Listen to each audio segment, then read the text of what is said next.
saya cikgu-cikgu di sekolah alternatif. Yang pertama, saya Muhammad Faiz, aktivis suara mahasiswa dan aktivis Borneo Comrade. Saya Muhammad Aziz Iksan Muhammad Inno, aktivis Borneo Comrade. last one. Saya Muhammad Naim Fikri, Presiden Suara Mahasiswa dan aktivis mahasiswa untuk Borneo Comrade.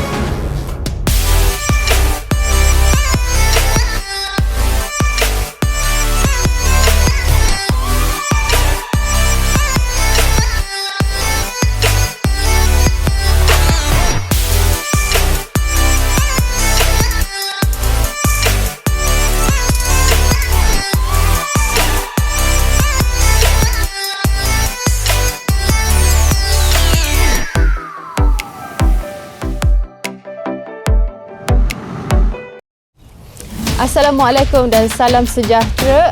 Anda sedang berada di YouTube channel Wacana Studio Naratif. Kami sedang berada di laman siswa Universiti Malaysia Sabah. So bersama saya adalah saudara Haziq yang merupakan salah seorang orang kuat Borneo Comrade. Apa khabar Haziq? Sihat, Alhamdulillah. Alright. Okay Haziq, secara peribadi saya dah lama kagum dengan gerak kerja Borneo Comrade, macam mana korang berorganisasi. Boleh tak Haziq terangkan macam mana Borneo Comrade ni terjadi? Adakah di sini lokasi terjadinya adakah di sini lokasinya yang menyebabkan korang bersatu dan memilih untuk menangani isu akses pendidikan? Baik. Pertama sekali, terima kasih Naratif sebab sudi datang untuk temu bual Borneo Comrade di Kota Kinabalu. Baik, asal muasal kepada tertubuhnya Borneo Comrade, dia sebenarnya ialah gerakan mahasiswa sebenarnya. Okey. Dan dia diasaskan sekitar tahun 2015 oleh beberapa orang rakan-rakan saya. Antara yang saya boleh sebutkan nama yang saya masih ingat ialah Mukmin, Sabir, Azwan, Yeyen dan ramai lagi yang tak mungkin saya mampu sebut sebab dia adalah solidariti dalam kalangan mahasiswa. Okey. Sebelum tertubuhnya Borneo Comrade, dia bermula dengan satu gerakan dalam kampus yang dipanggil sebagai Suara Mahasiswa. Kemudian untuk gerakan di luar, dia perlu dinamakan sebagai Borneo Comrade. Begitu. Ada lagi tak selain Suara Mahasiswa, mungkin ada organisasi lain ke di dalam UMS sendiri? Kemudian di dalam Suara Mahasiswa, dia untuk menghidupkan kegiatan intelektual dan diskusi, dia tubuhkan satu cabang lagi yang dipanggil sebagai Suara Mahasiswa. Dipanggil sebagai kelab seni mahasiswa Karma. Kelab seni mahasiswa. So maksudnya orang-orang maksudnya pelajar-pelajar yang mengambil jurusan seni dan apa lagi? Pada asalnya pelajar jurusan seni yang menggerakkan gerakan ini, kemudian diikuti oleh pelajar-pelajar daripada aliran sains sosial dan juga aliran sains tulen. Jadi korang semua bergabung dan terjadilah Borneo Comrade. Ya, begitu. Begitu ya. Baiklah. Jadi Borneo Comrade telah memilih untuk menjalankan advokasi pendidikan dengan cara menubuhkan sekolah alternatif kan? Ya. Jadi saya difahamkan ada beberapa lokasi untuk sekolah alternatif. Boleh tak Haziq terangkan di mana lokasi mereka? Baik. Lokasi untuk sekolah alternatif yang pertama ditubuhkan adalah di Teluk Layang, Kota Kinabalu, di Kampung Teluk Layang, Kota Kinabalu. Yang kedua ialah di Semporna pada tahun 2018 dan kemudiannya turut ditubuhkan juga di Tawau, Kampung Hidayat Tawau. So kami sedang berada di Kota Kinabalu dan adakah Kampung Teluk Layang itu merupakan tempat yang pertama dijadikan sekolah alternatif ataupun bukan? Ya, di Teluk Layang lah yang sekolah alternatif pertama yang ditubuhkan oleh kelompok mahasiswa pada tahun 2015 kerana pada masa tersebut Borneo Comrade melihat bahawa isu pendidikan dalam kalangan kanak-kanak tidak berdokumen begitu krusial dan perlu untuk diselesaikan Kalau tidak dapat diselesaikan pun perlu ditangani. Ya. Sebab itulah Borneo Comrade telah memilih kita panggil iltizam politik untuk menangani isu ketiadaan akses pendidikan, kerana apa yang paling kasihan adalah anak-anak di sana tidak mendapat pendidikan tersebut, dan itu yang menyebabkan pelbagai lagi kan masalah sosial, keselamatan mereka. Jadi boleh tak Haziq terangkan bagaimana khususnya lah sekolah alternatif di Teluk Layang, bagaimana sekolah alternatif memberi impak kepada komuniti mereka, dan apakah isu yang membelenggu komuniti di kampung Teluk Layang itu? Okey, untuk jawab soalan ni saya suka menjawab dengan isu dahulu, kemudian saya akan jawab kepada impak lah. Yes. Baik, isu pertama yang dihadapi oleh penduduk Teluk Layang ni ialah isu mereka tidak mempunyai dokumen pengenalan diri, ataupun dalam masyarakat Malaysia kita ada IC lah. Mereka tidak ada IC. Bila tidak ada IC, segala akses kemudahan yang ada pada seseorang warga negara mereka tidak miliki, dan ini membawa kepada isu-isu yang berentetan, khususnya kemiskinan, kesihatan yang teruk, masalah penempatan dan masalah pendidikan. Baiklah. Sebab saya fikir kerana itulah advokasi pendidikan yang dilakukan oleh Borneo Comrade memang tetap terus dah 7 tahun nak masuk 8 tahun korang jalankan advokasi pendidikan. Memang Borneo Comrade sahaja ke yang menangani isu ini, ataupun mungkin ada pihak autoriti yang lain untuk turut serta? Sebenarnya untuk isu ini dia semakin mendapat perhatian, dan bagus. bukanlah Borneo Comrade sahaja sebenarnya. Banyak lagi gerakan sivil lain yang saya mulakan dengan gerakan sivil dulu lah. Banyak juga gerakan sivil lain yang turut menjalankan tugas-tugas yang sama. Cuma bersyukur Borneo Comrade terpilih untuk ditemu bual hari ini. Okey, antaranya ialah Cahaya Society, rakan kami. Ada juga gerakan ini di Sandakan. Gerakan anak yang dipanggil sebagai gerakan anak. Ini di Keningau. Dan ada beberapa sekolah alternatif lain yang secara persendirian dan mereka tidak mahu dikenali atas faktor-faktor tertentu. Tapi sebenarnya ada, dan gerakan sekolah alternatif bermula subur di Sabah selepas tahun 2015. Cuma memang dalam konteks sekolah alternatif orang melihat Borneo Comrade, dan kami hargai sokongan dan usaha sokongan daripada masyarakat. Baiklah.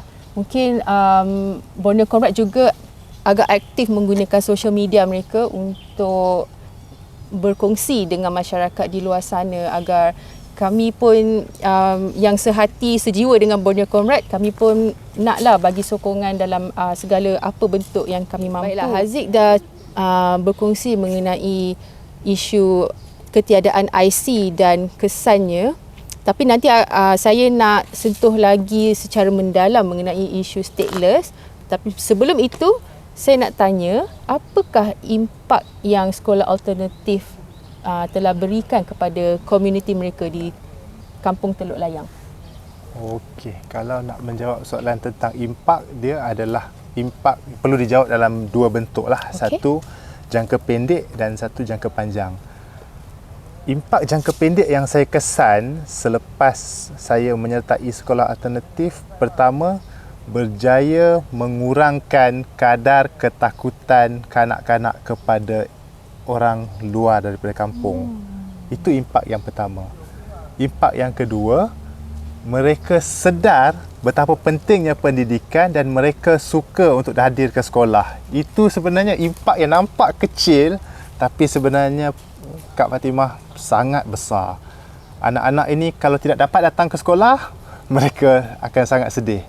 Dan secara tidak langsung, impak jangka pendek kepada komuniti ialah mereka sedar bahawa pendidikan boleh mengubah mereka menjadi lebih baik berbanding sebelum ini. Apabila mereka tidak diberikan peluang untuk ada pendidikan, mereka tidak tahu membentuk organisasi kampung, mereka tidak tahu apa kepentingan mereka untuk bekerjasama dengan pihak NGO. Itu jangka pendek. impak jangka panjang yang saya dapat lihat lah. Pertama, penstrukturan organisasi. Kedua, impak dari segi kebersihan komuniti. Kebersihan komuniti maksudnya begini. Apabila di kawasan yang kita panggil sebagai kawasan setinggan, dia tidak ada accessibility ataupun pemilikan strata yang baik lah untuk pelupusan sampah ataupun untuk pembinaan rumah. Jadi selepas daripada penubuhan sekolah alternatif, NGO cuba bergabung tenaga dengan penduduk kampung dan mengajarkan bukan semata-mata di sekolah tetapi kepada komuniti juga. Maka daripada situ sebenarnya berlakunya perubahan-perubahan sosial, khususnya mereka semakin sedar kepentingan untuk mendokumen, menyimpan sebarang bentuk dokumen yang mereka ada. Kemudian mereka ada kesedaran untuk berusaha agar tidak takut kepada pihak berkuasa dan berunding dengan pihak berkuasa. Itulah impak jangka panjang yang saya lihat suatu hari nanti kita akan tambah baik dia dari semasa ke semasa. Cukup menakjubkan. Sebab tu akak memang die lah nak datang juga tengok sendiri macam mana korang buat kerja. Dan juga saya sendiri melihat betapa bahagianya anak-anak di Kampung Teluk Layang tu pergi ke sekolah alternatif. Walaupun jalan nak pergi ke sekolah tu sangat-sangat mencabar, tapi mereka berjaya datang ke sekolah. Dan saya lihat sendiri Cikgu Faiz, dia banyak kali dia cakap terima kasih dekat pelajar-pelajar kerana berjaya datang sekolah dan mahu belajar. So saya rasa perkara cikgu yang cakap terima kasih biasanya kan pelajar yang kena cakap terima kasih cikgu No di sekolah alternatif cikgu yang cakap terima kasih. Cikgu memberi semangat, diorang encourage pelajar-pelajar untuk teruskan datang ke sekolah. Itu yang menyentuh hati saya. Dan ini isu ini saya nak tanya sikit lagi dekat Haziq. So apakah silibus ataupun mungkin kaedah pembelajaran sekolah alternatif? Sebab itulah akak tengok diorang suka pergi sekolah, bahagia tak nak balik rumah. So apa yang aktiviti yang korang boleh share dengan penonton kita? Okey.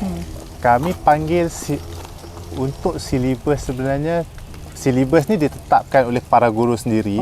Jadi para guru nekat dengan yakin untuk mengatakan silibus kami adalah silibus organik.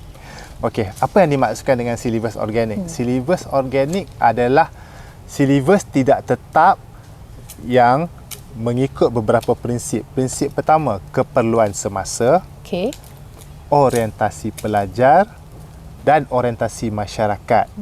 Okey, dari segi silibus, dalam konteks ini yang dikatakan organik dan orientasi masyarakat, orientasi ini dia ada satu lagi yang dipanggil keperluan semasa itu kan. Jadi dari situ para guru mempunyai autoriti untuk mengajar mengikut keperluan mereka. Itu satu. Ya, tapi asas-asas tertentu perlu dipatuhi oleh semua guru, iaitu 3M, membaca, menulis, mengira, menakul. 4M tu itu wajib. Itu para guru perlu pastikan dan kami tidak ada peperiksaan. Kami adalah penilaian berasaskan guru. Maksudnya apabila guru merasakan murid ini semakin mencapai tahap, mereka akan naik ke kelas. Kami ada 3 kelas, iaitu kelas Usman Awang, kelas Christmas dan kelas A Samad Said. Kemudian di dalam tempoh jangka panjang kami akan sediakan mereka kelas kemahiran untuk kemandirian mereka lah suatu hari nanti, sebab mereka ni tidak boleh melanjutkan pelajaran lebih lanjut. Jadi hanya melalui pemerkasaan kemahiran sahaja yang akan membantu murid-murid ni untuk survive di luar. Begitu. Saya kira cukup menarik kerana kita sudah dibiasakan dengan para guru ataupun sistem pendidikan sekolah itulah yang agak standardized kan, yang memang menyamakan pelajar punya progres ataupun mereka tidak banyak mengambil kira apakah keperluan pelajar-pelajar tersebut.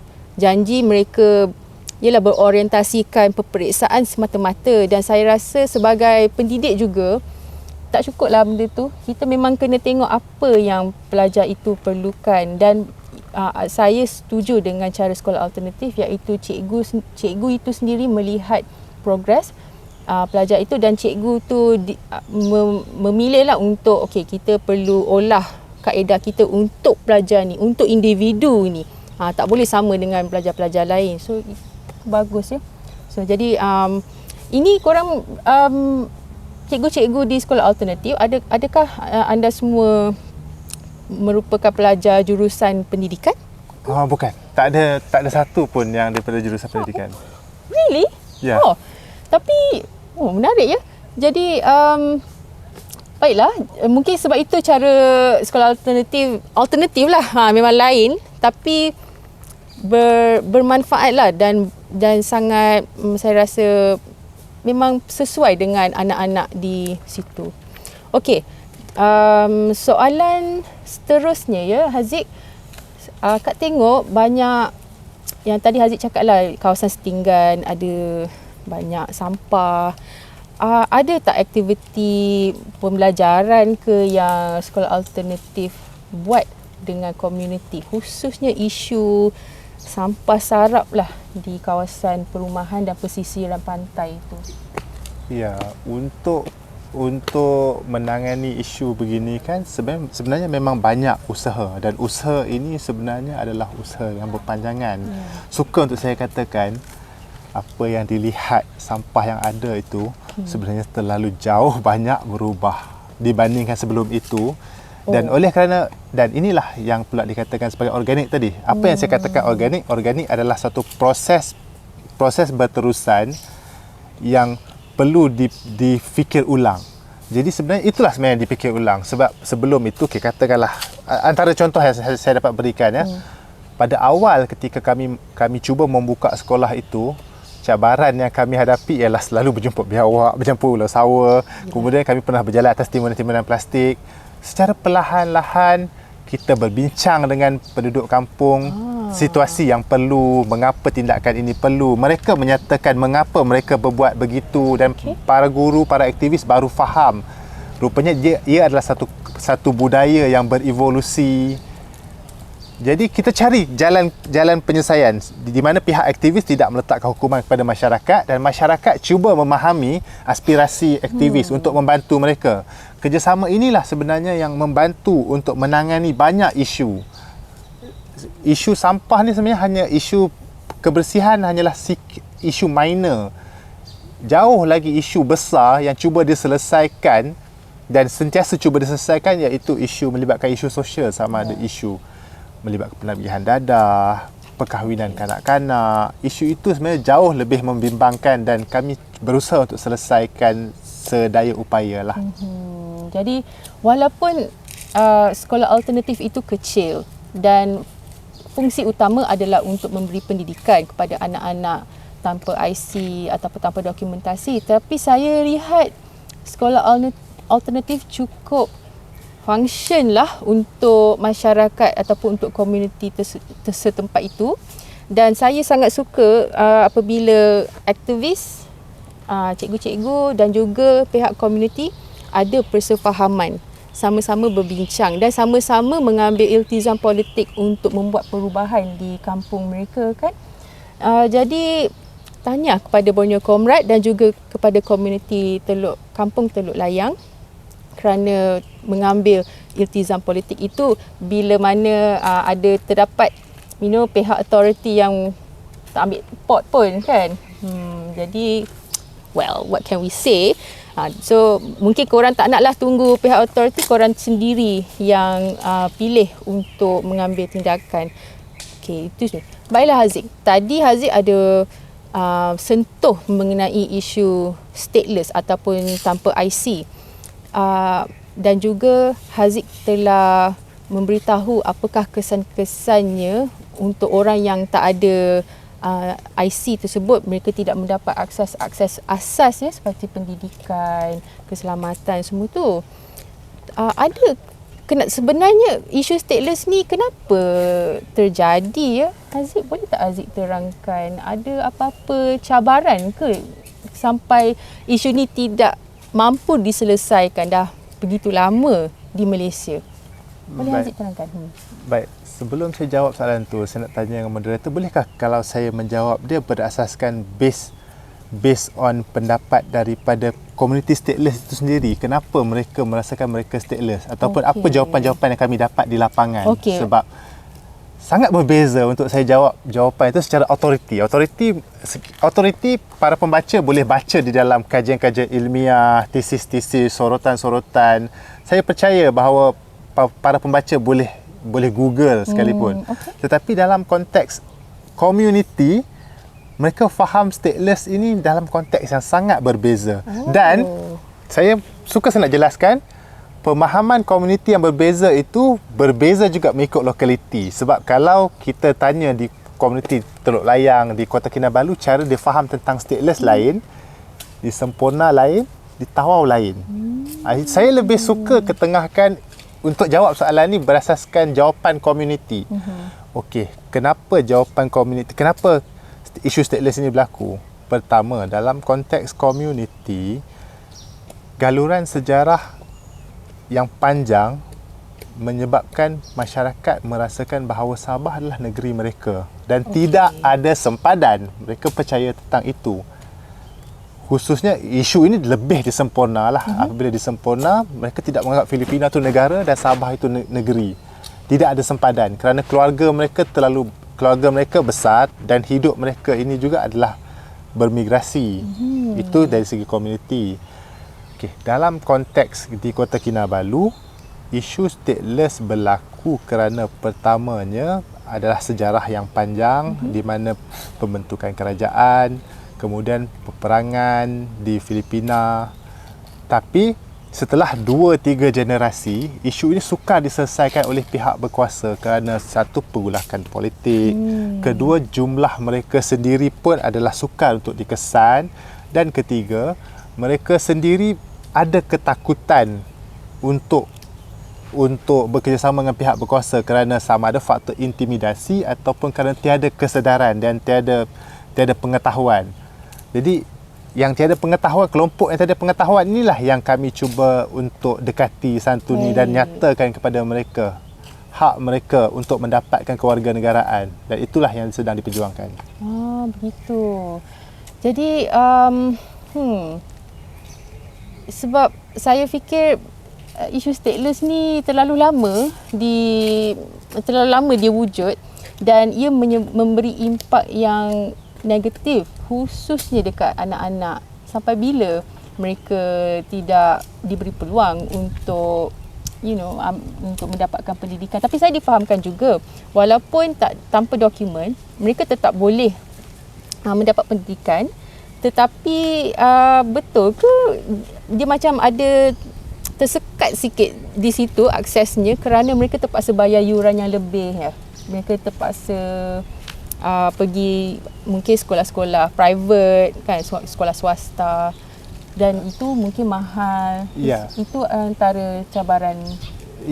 Mereka boleh mendapatkan pendidikan di sekolah swasta, cuma isunya ialah mereka tidak ada kemampuan untuk membayar yuran yang tinggi.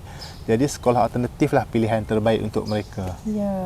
Dan di sini saya ingin ucapkan terima kasih kepada para penyumbang yang menyokong usaha-usaha sekolah alternatif. Bukan semata-mata pada Borneo Comrade, tapi sekolah alternatif yang lain.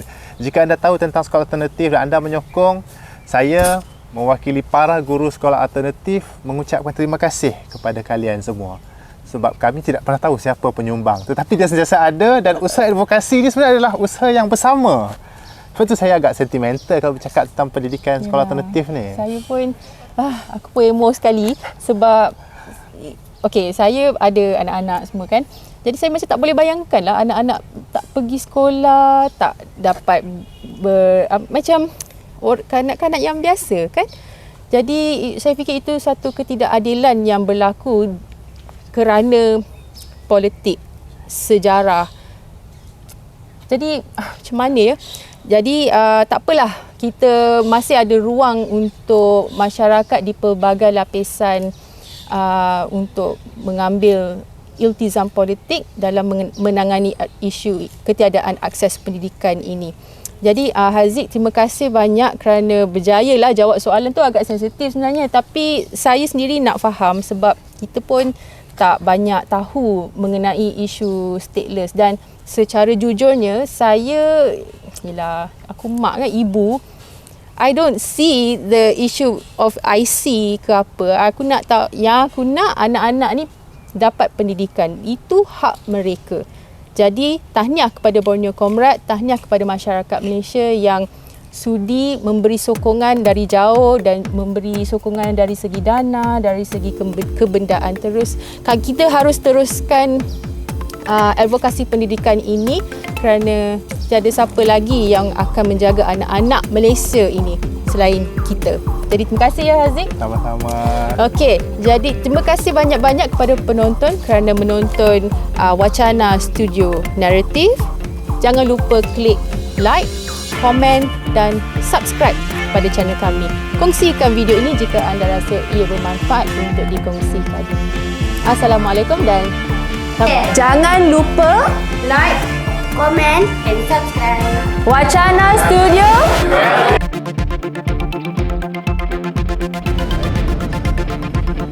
Assalamualaikum, saya Haziq Ihsan, mewakili Borneo Comrade. Saya dengan rendah hati ingin mengucapkan terima kasih kepada barisan penyumbang yang selama ini menyokong sekolah alternatif. Sokongan anda amat mengharukan kami dan amat menggembirakan kami, dan dalam masa yang sama turut mengukirkan senyuman kepada anak-anak di sekolah alternatif. Terima kasih kepada warga Malaysia yang cakna dan sentiasa menyokong kami. Jangan lupa untuk share, like dan subscribe Wacana Studio Naratif.